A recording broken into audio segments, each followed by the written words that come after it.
Here is a different setup to train hip internal rotation outside of the 90-90 position. Remember, when we are trying to improve our tissue-specific tolerance and increase our work capacity in a specific area, the setup isn't as important as what we are feeling. So what we need to find is the correct setup for targeting the tissue that we're trying to train. So we need to find a line of tension and make sure that we can feel a lengthening or a stretch sensation in the tissue that we're training.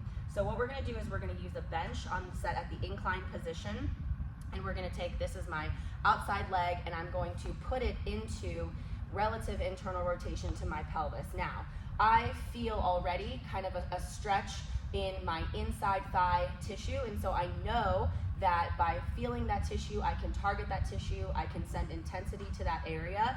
You might need to play around with specific positioning with your hips, moving out, moving a little bit closer, but this, again, so some of this is individual to you and your body.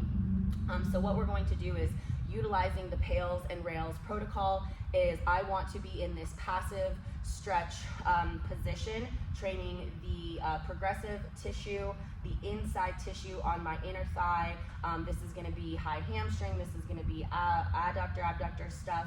And so from here, I want to be here for 2 minutes, and then we're going to slowly ramp up.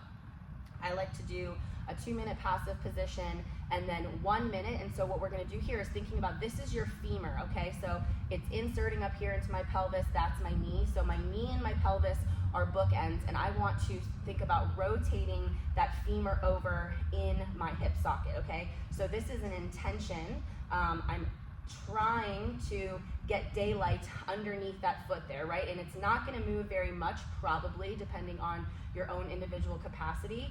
And I'm going to utilize for 1 minute intensity that I can hold effectively for that time frame.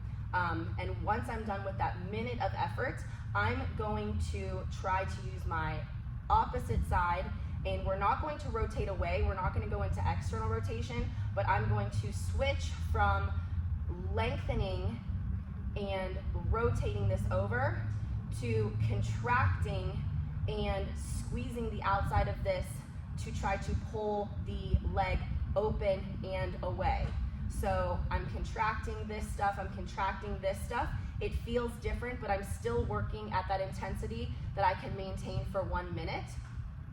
And because we are going to be ramping up toward max effort after I've completed my minute of my rails contraction, I'm going to go back where I'm rotating my femur. I'm trying to get daylight under that foot down there. I'm squeezing more things. I'm kind of even driving my upper body into the bench, and I'm going to be working harder here for 30 seconds.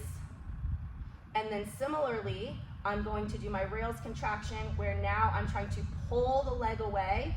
So this stuff is contracting, this stuff is contracting, my leg is staying stiff, my foot isn't moving.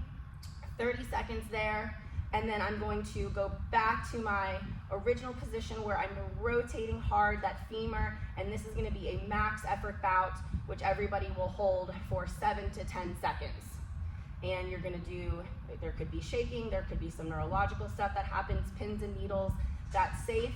And then you're going to try again to lift away with max effort and gently relax out of those max effort contractions.